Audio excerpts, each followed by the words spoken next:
Before we get to today's episode, I want to tell you about our party that we're having this Friday night. It's the first ever 5 Reasons Sports Dolphins watch party. They're going to be up in Carolina for a preseason game. We will be at the Texas Roadhouse in Miramar. That's just west of I-75 on Miramar Parkway. We're taking over the outside bar. It is free. We're going to have some free appetizers. We'll also have drink specials on beer, also on margaritas. Of course, we've got to have $5 5 Reasons Patron margaritas. We will have those going on all night. Giveaways. We've got 2 Dolphins tickets to give away for the first regular season game. We'll be raffling those off. So definitely come and check it out. Hosts from all over the network. You can hide from the hosts you don't like. You can sit down and chat football or basketball or whatever with the ones that you do like. It's your choice. So come out Friday night, Texas Roadhouse, Miramar, 5 Reasons watch party. And now on with the episode.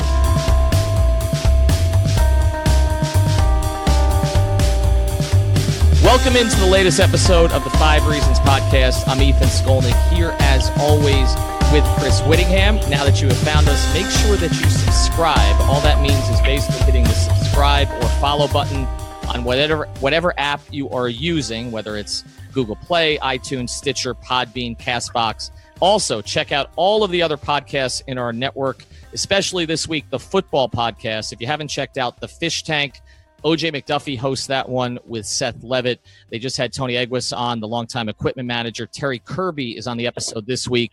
And 2 weeks ago, it was Zach Thomas. All right, we're going to get right to our guy today that we brought on here to the podcast. We've been waiting to do this. Actually, we've been fighting over you a little bit, Richmond. We've got 3 podcasts in the network that wanted to have you on. We've got Richmond Webb, 7-time Pro Bowler. You know him as the longtime left tackle of the Miami Dolphins. And I want to start here with you, Richmond, before we get to the current team and some of your career. Why aren't you in the Hall of Fame yet? I think it's going to probably take maybe someone that has a vote. Normally, I think sometime after you've been in the pool for a while, it's going to take a writer that has a vote as far as one of the Hall of Fame votes to make a case of why you actually deserve to be in there. So I think until that happens, it always helps when people continue to tweet. You know, Facebook, social media is a powerful tool. So as long as someone is keeping your name out there, I think that definitely helps. But I know once one of the writers that have a vote, if they kind of make a case for you, that will definitely help as well. And that's sort of one of the frustrating things I have to imagine is that it's kind of up to other people to do it for you rather than you kind of having any control over it. But one of the things that I feel like is a hindrance is that even though you were incredible at your job, you played on teams that didn't necessarily go all the way and win Super Bowls. And generally, you know, Brian Urlacher gets to be a famous linebacker because he played in teams that went to the Super Bowl and were incredible defenses. But you were always exceptional at your job. And even though it's a team game, does it frustrate you at all that your achievements don't necessarily get as recognized because of what was happening around you? I'm going to say it frustrates me. It kind of puzzles you at times because you're right. It is a team sport, and a lot of times there are many factors that go into why you don't make it deep into the postseason, the playoffs, and make those accomplishments. That I played with several guys that were probably Hall of Fame guys or guys that's highly recognized around the league as being some of the best players that ever played the game. So it puzzles you at times, but I know it does carry weight sometimes for guys that's played in multiple Super Bowls and stuff like that. That's kind of out of my control. It's not like golf where you're responsible as an individual. It's a team sport, and sometimes you just get caught up in it. But I'm always proud of the guys I played with, and I will go to war with them at any time. So that doesn't faze me too much, but that's just the way I look at it. Well, Richmond Webb is in the Dolphins honor roll. That was 2006 that he was put in there. And I want to go back to the beginning with you before we get into some stuff with the current team. Richmond was drafted in 1990, and that year was actually a pretty interesting draft. I'm sure you remember who went first that year, right, Richmond? Jeff George, yeah. So Jeff George was first. Blair Thomas was second, and then actually there were 2 Hall of Famers that were chosen before you. Cortez Kennedy, 3rd overall, and Junior Seau ended up playing for the Dolphins for a couple of years, fifth overall. But, as I want to take you back to your first training camps, because you went to a team in 1990 that already had a quarterback who was an all-world quarterback, and you already had a guy who was an all-world coach that drafted you, that brought you there in Marino and Shula. Take us back to your first interactions with each of them. I think the first time you kind of meet, I saw, Coach Shula. I always knew of him. Grew up in Dallas, so I was a big Dallas Cowboy fan growing up. But, that changed once I got drafted by the Dolphins. But I always knew of Coach Shula and his record.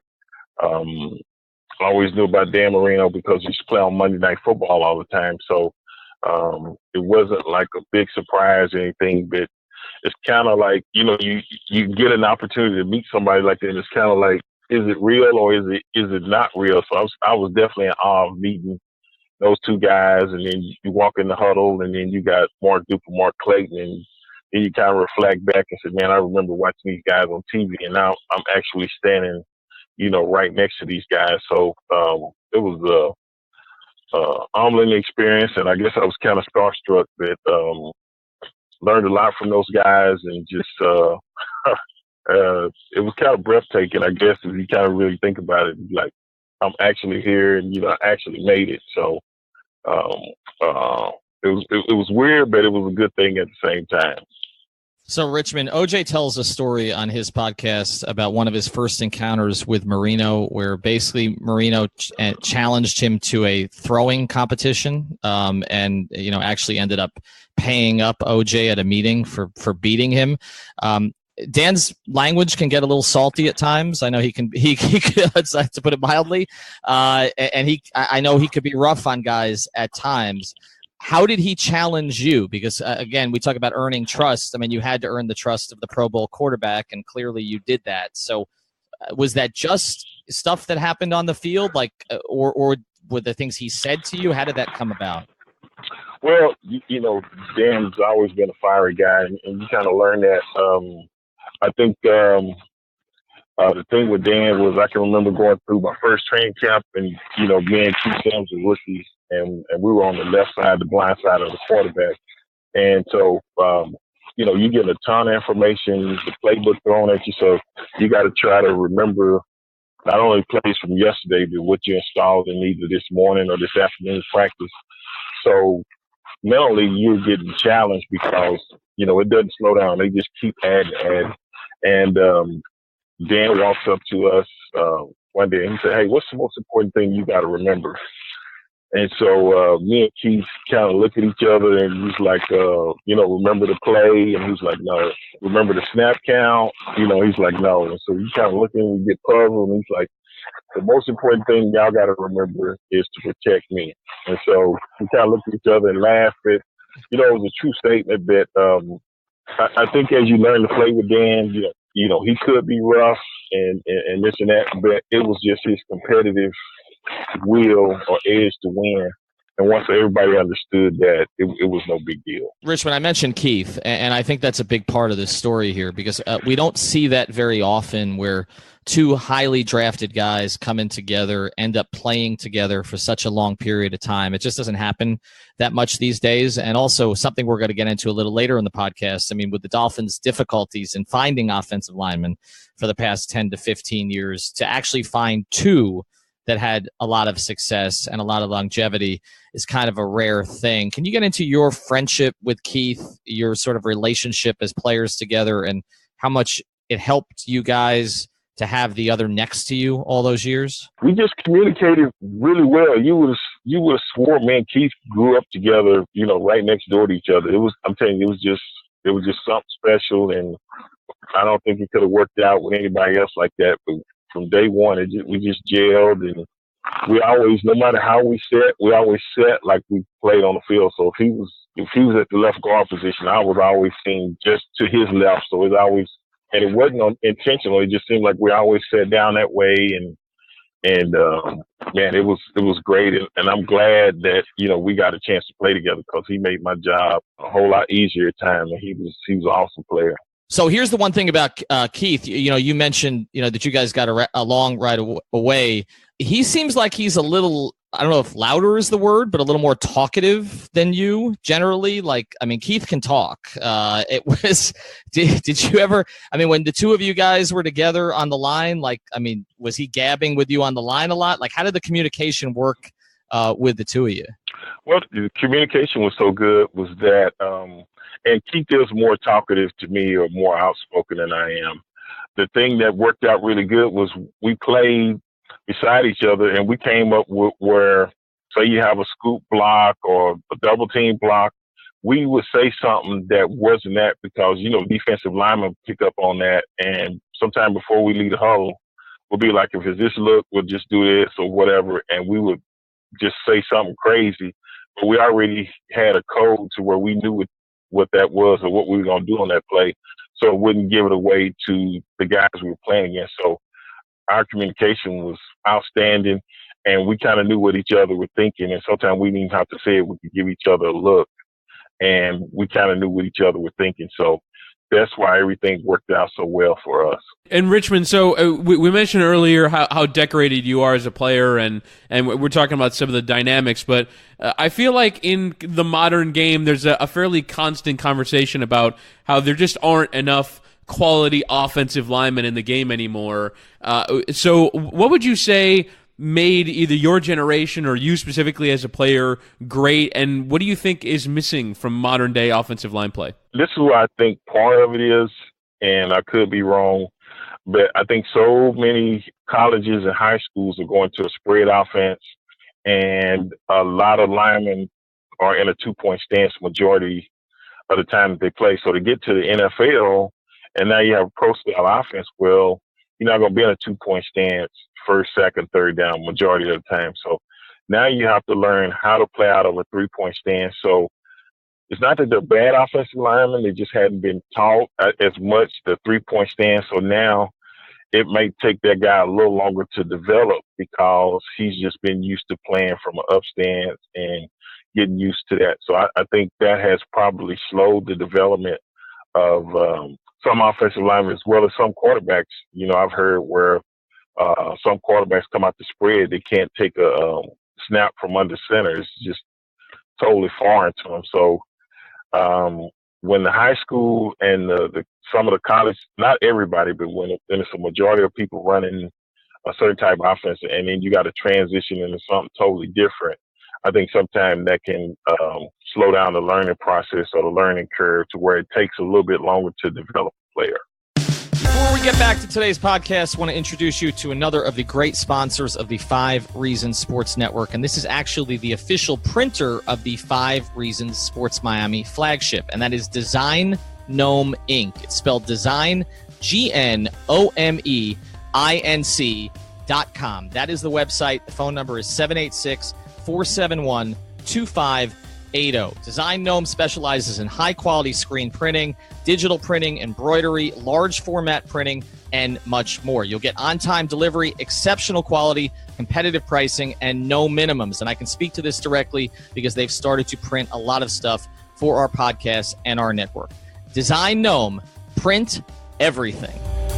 Richmond, I want to take you back a little bit to some of those years. And you guys had some good records during that period of time, but just could not sort of break through and win a Super Bowl. Is there one moment? I have one that I think you may name because I remember it well, but it had to do with the game against San Diego. But is there kind of one moment that you thought, man, we're close? Like, I mean, you know, we have a chance to actually win a Super Bowl with this group, and it just didn't happen. Is there one game that you think about more than any other? I think the closest we got, I don't think we played well that day, but it was the AFC Championship game.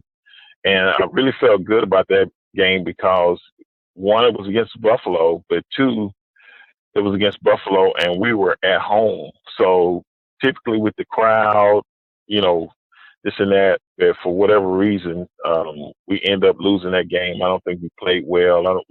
I remember losing. I don't remember everything about the aspects of the game because I knew that's the closest I got, and I knew if we win that game, we go to the Super Bowl. And it just always just kind of stuck with me because I remember, you know, just talking to Dan, and he would always reflect and say, hey, he went to the Super Bowl his rookie year, And he would say after they lost, he was like, well, we'll just get back to next year. But he said it's been like 8 years, I think, by the time we got there. And he said I hadn't been back. So he said, when you get that opportunity, you know, you got to take advantage of it because nothing's guaranteed. And I think that's what he was sharing with. So I was listening to that, and to get that close and not make it. And that was the only time in my career that we got that close in the actual championship game to where, you know, we had a chance to experience that and we didn't. So that game definitely sticks out to me.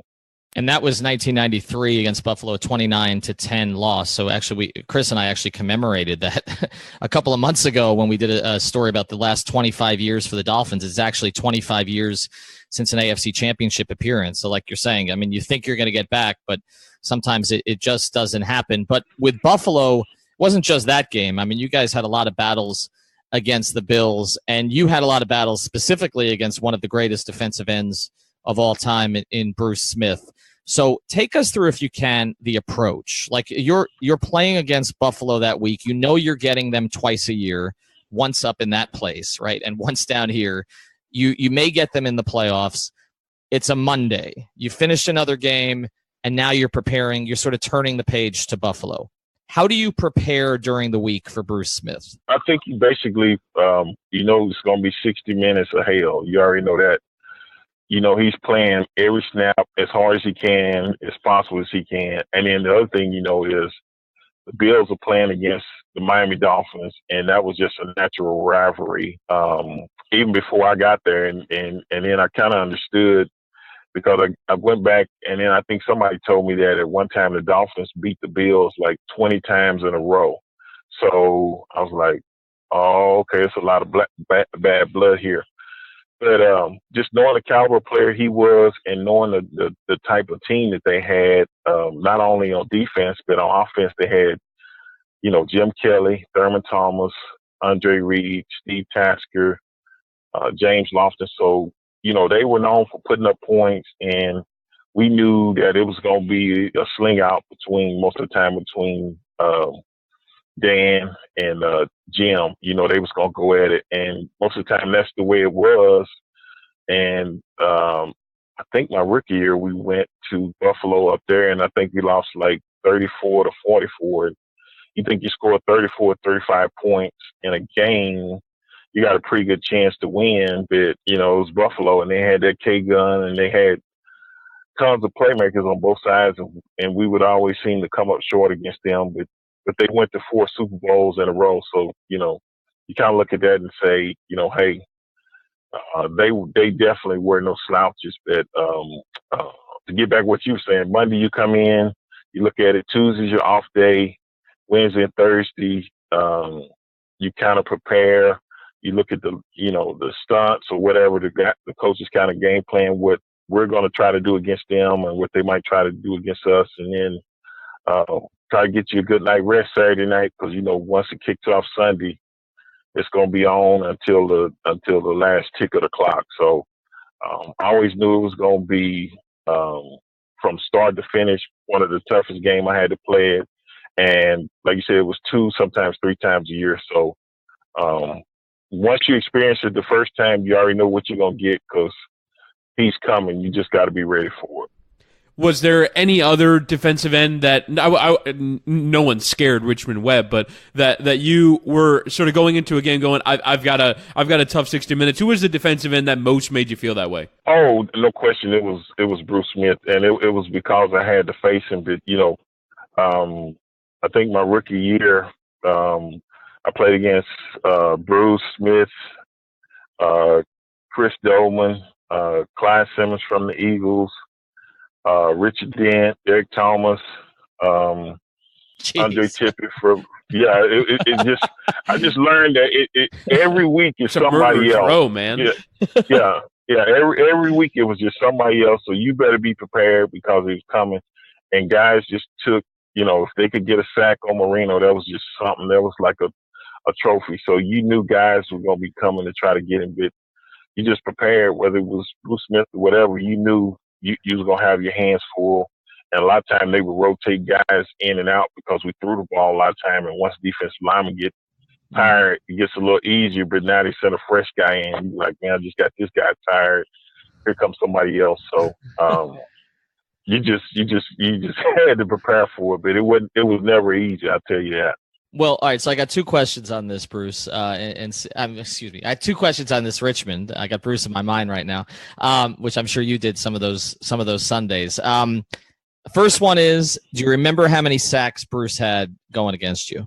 I do, and it's only because I've heard other people research it. But I think they said in 14 games, it's 3 or 4 sacks. I can't remember, so I know it's something like that. So I said 14 games, I think he's been credited with like 4 sacks or something like that. Well, for a guy that averaged, what did Bruce average? Like 13 or 14 a year, right? So in 16 games, that's pretty good to only allow 3 or 4. And the other question I'd have is, you mentioned it was kind of a trophy to sack Marino, kind of like it's a trophy these days to sack Brady. So after Marino would get sacked, which didn't happen very often, in part because of his release and in part because you were protecting him, but how did he look at you afterwards? Like, did you try to avert his eyes? Did he yell? Like, how, when Dan's getting up, like, what was Richmond Webb's approach after Bruce Smith beat him for one of those 3 sacks? My approach is, you got to get back and play the next play. You can't sit there and focus on that play, because one bad play will turn into 2 will turn into 5 will turn into 10, and you definitely don't want that. So a lot of time when you have a bad play, whether it's a run play or passing play, you got to put that play out. And I think Dan approaches the same way. If he got sacked, he was getting up and saying, okay, instead of it being 2nd and 6, we might be 3rd and 10. So I got to get the first down. We just got to keep the chains moving. You want to win the war. Don't necessarily focus so much on the battle. So I think that's just part of the game. Sometimes guys going to get beat this and that. I think he understood that and just said, okay, let's recover from that. That's over with. Let's keep going. We want to introduce you to our newest partner, which, like us, is Pure South Florida. That's Doral Toyota, where you can find all of your favorite Toyota models, whether you're looking for a new, used, or certified pre-owned vehicle. Doral Toyota is located at 9775 Northwest 12th Street. That's 9775 Northwest 12th Street, just a few blocks from International and Dolphin Malls. Experience the Doral difference, which means 4 years of complimentary maintenance and roadside assistance on all new vehicles. Also, in-house financing is available for credit-related issues. If you mention 5 reasons when you call 305-680-1129, that's 305-680-1129, or stop into the dealership, you work with a dedicated manager, not a salesman. Unlike other dealers, Doral Toyota prides itself on an honest and transparent buying process. That's Doral Toyota, DoralToyota.com, or stop in at 9775 Northwest 12th Street. Vamos, let's go. All right, Rich, we want to transition now to the current team, and you talk about 1993, that being the last AFC championship game, and obviously it's been a while since the Dolphins have won a playoff game at all, going back, all the way to Lamar Smith's game, that's, almost 20 years ago at this stage.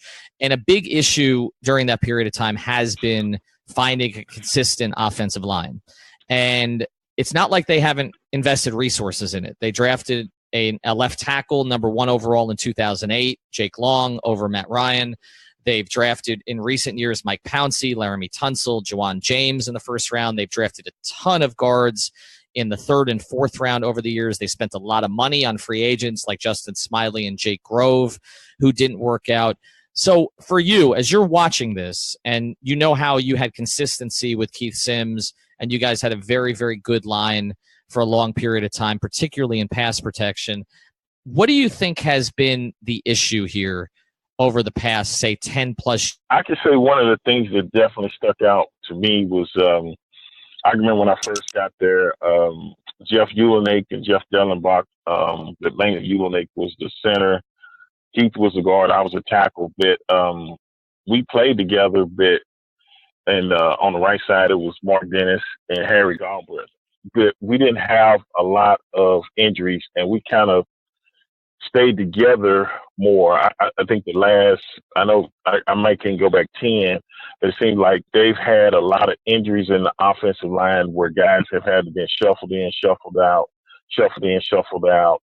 So our guys go from one position to the next position, and it's due to injuries. And I think guys, we just hadn't had an offensive line that just stayed healthy for a consistent period of time.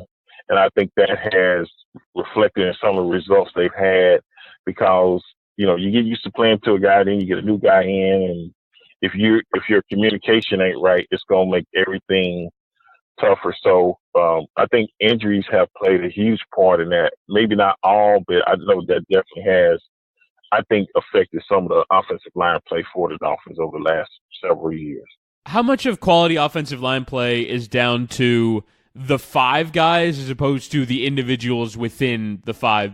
Because what you're saying is that because they can never really develop a team cohesion, then that's why they haven't been so good. So even if necessarily the five individual offensive linemen aren't exceptional players, like what the Cowboys have or something, then you can still manufacture good line play if they play well together. I definitely agree with that because a huge part of that is communication, and it's not like five guys have five individual blocks. A lot of times you work together on double teams, or this guy has a pull and you have to block back. It changes on different plays, and if you don't have that cohesiveness, it can definitely show signs of reflect, and that's one of the quickest ways. If your offensive line play is not that well, it's going to show up, and it's not going to be hard for everybody to see because the offense is definitely going to struggle. With that being said, there are certain individuals we want to focus on with you here a little bit, and particularly the current left tackle, Laremy Tunsil, because we saw his first year, him come into the pros as a first-round pick, highly touted player, played guard, played well, then was moved to left tackle last year, after they moved on from a veteran, gave the job to Tunsil, and it was a little bit up and down. I'm just curious, as you're evaluating him, you know what it takes to play that position. Where does he need to make strides so he can be someone who's there for the next 7, 8, 9 years? I think he's the right guy. I think he did struggle at times last year. But we did lose Tannehill too, and then we ended up signing Jay Cutler, so he kind of got through into the fire. He's a veteran quarterback, but still, not being there, a guy that was possibly retired and then come in and, try to fill that gap, that was tough. So I think this year, Tannehill's healthy, everybody's healthy and stuff. I'm going to be looking for him to have a good, solid year because I watched him when he was at Ole Miss, and I have high expectations for him. He definitely can play the game. It's just, as long as he has everything together mentally and physically, and I think he was hurt a little bit last year too, if I'm not. I thought I read something about that. Maybe it was the year before. But injuries definitely can impact your performance as well, but he kind of fought through it and played through it. But as long as he's healthy and stuff like that, I'm expecting for him to have a good, solid year and definitely be one of the best players for the Dolphins. So from a technique standpoint, Richmond, does he have good technique? Because, we see a lot of guys come in, particularly if they're moving from one position to another. It takes them a little time to get consistent with that. Do you like what you see from that perspective, just the way he moves his feet, the way he works with other guys on the line? And I guess secondarily, we talk a lot about having someone next to you can trust. They spent a lot of money this offseason on Josh Sitton to play left guard, and he had a very, very good year last year if you look at sort of all the numbers on him and what he did. So I guess those two questions, Laramie's technique, and also how much do you think it helps to have a consistent pro next to him at the left guard spot? I think that definitely helps. I think with him being a rookie and he come in, he played he went from left tackle to left guard. He played next to Brandon Albert, and he was established, left tackle veteran. He played well, and then he moved out to left tackle last year. And like you said, he struggled a little bit, this and that, but having a good quality, guy veteran, this and that, two guys is supposed to be pretty good players. You normally feed off each other, and, it's kind of competitive. You see this guy playing well, I want to play at least just as well as the guy that's playing next to me. I never wanted to be considered the weak link. So, with me playing right beside Keith Sims, and I know he was going to ball out every Sunday, it put pressure on me to say, hey, if Keith's going to do it, then I got to do it as well. So I think it wasn't really a competition, but we held the standard high, and as long as you got somebody like that, I think it'll definitely help. But um, like I said, I'm looking for him to have a good year this year. He slipped in the draft, but he was supposed to easily be a top 5 pick. And he's a prototype. He's got the size, the arms, the length, everything. So I'm looking for him to have a good year. And in terms of the team, I would imagine you're interested in what they're going to look like this upcoming season. Is there an aspect of the team that you're most looking forward to having a look at, and generally, what's your outlook on how they're going to do this year? Yeah, I'm looking for them. I like the things they did in the draft. Fitzpatrick. I can't pronounce the tight end's name, but just some of the clips I've seen, he's Gesicki. very athletic. And so, yeah, okay, Gesicki. I apologize, but yeah, I'm glad you helped me out with that one. But with Tannehill being get the ball to him, he can. That's a mismatch for either a linebacker or a safety. So that gives you another outlet. You got Parker, you got Steele, this and that. So anytime you get guys out there, the more playmakers you have, you can get the ball in their hands. It makes the offense go. So, and Tannehill's back. I'm looking, high expectations for him. He's one of my Aggie brothers. He's young when he was probably in diapers when I was at A&M. He might not have been here, but I always want to see my fellow Aggies do good. So I'm looking for offensively for it to really come together and the Dolphins hit a stride and make the playoffs this year. I think that he was 2 when you were drafted. So yeah, I don't think he probably remembers your play, but definitely there's I know that there's some kinship there. Want to close with 2 things here with you, Richmond, and again, follow him at Richmond Webb. Really appreciate his time. Actually, we're going to do 3 things with you. We can do these sort of rapid fire.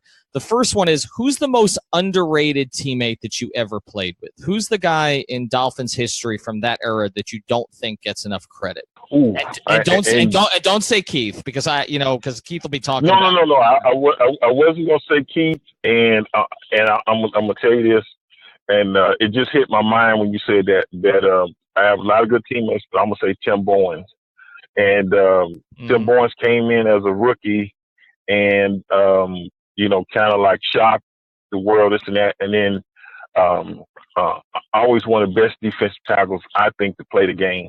And then, we got Zach and JT, all those guys came with the younger guys. But we had Tim Bowens and Darryl Gardner. And those guys were a lot of time having to take on double teams. And that allowed Zach to make the plays and stuff like that. But I would say Tim Bowens didn't. A lot of people don't know how actually good he actually was. But if you ask Zach or Sam Madison or Surtain or JT, he's highly respected.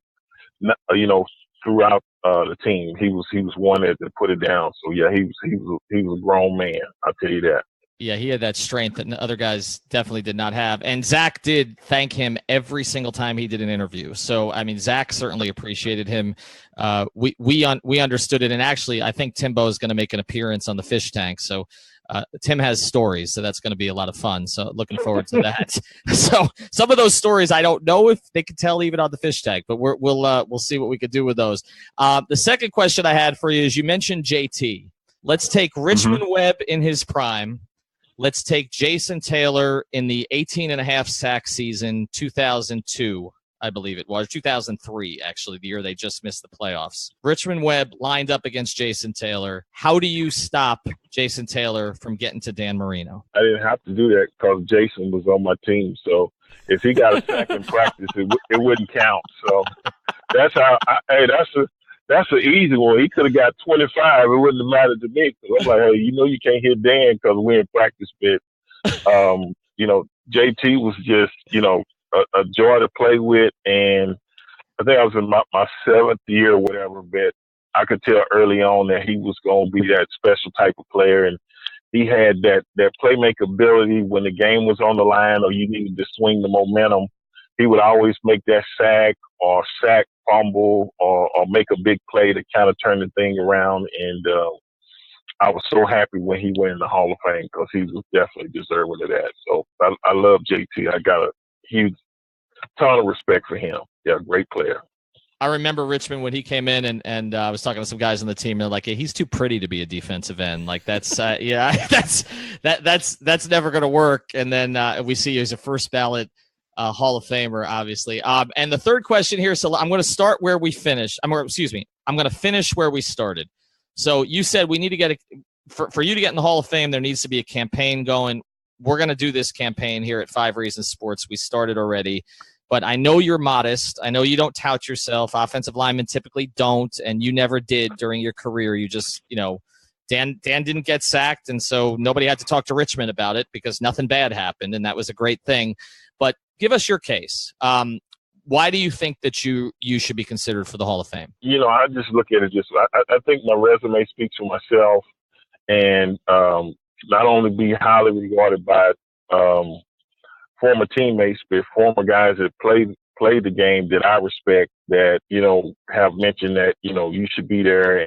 And some of the guys that actually have went in that were offensive linemen thought that, I was deserving of that honor. So when it comes from those type of caliber guys or whatever, I'll let somebody else do it. But, I think my resume speaks for myself. And I think, and my teammates, they knew that it was always a team first with me and what I could do to help the team versus, individual accolades. That was never me. So that's all you're going to probably get out of me, but that's just the way I look at it. We're going to work with that. I'll start with that. Okay. I guess if modesty helps you get in the Hall of Fame, that'll certainly help you. And final thing before we let you go, with today's rules, okay, where you can't touch receivers, you can't hit receivers, all of that stuff, they protect the quarterbacks. How many yards does Dan Marino throw for in a season? Oh, maybe 6,000. It's just crazy. Man, I look at it and I do understand the player safety issue. They're trying to protect guys. I get that, but I guess they got a helmet rule out now that it's just. I understand the safety aspect, but I do understand. In football, certain moves, this and that certain contact could be unintentional, and for a guy to get penalized for that, I'm just wondering how it's going to affect the game. So they're making it really tough. I'm just glad. Well, I wasn't going to say I'm glad I don't play defense, but now offensively, you could get hit with the same penalty with the helmet rule or whatever. So I just got to see. Hopefully, it doesn't slow the game down too much with too many penalties or whatever. I just got to see. But that one there is kind of, I was like, man, sometimes you can leave well enough alone, but I'm going to see how it plays out. I'm guessing Dan would say 10,000, but I think 6,000 is a good place to start. I'm thinking maybe averaging about 550 yards a game. I can't imagine what, especially when you can't do certain things to receivers. If he had Duper and Clayton today, 2 5'9" guys running around, that wouldn't be right. It wouldn't be right. Yeah, I agree. That wouldn't be right. No, that wouldn't be right. That wouldn't be. Yeah. All right. Well, Richmond Webb, follow him at Richmond Webb. We really appreciate you doing this. We're going to get this campaign going, whether you like it or not. We're gonna drag you into this thing. We're gonna get you considered more seriously for next year. Obviously, Zach's on our list too because I think that one is ridiculous. I just don't understand when you look at the numbers for Urlacher and Zach. I don't know how one guy's first ballot and the other guy is not strongly considered. It just doesn't make any sense to me. So we're going to push that too. Maybe we can get you in the same year. That would be great. But again, follow him at Richmond Webb, and certainly we'll be looking for you this season for your thoughts on some of these guys, and hopefully this offensive line, Laremy Tunsil, they have they put it together the way that you guys did. We really appreciate the time, Richmond. Hey, thank you, and I enjoy being on the show. Thanks, guys.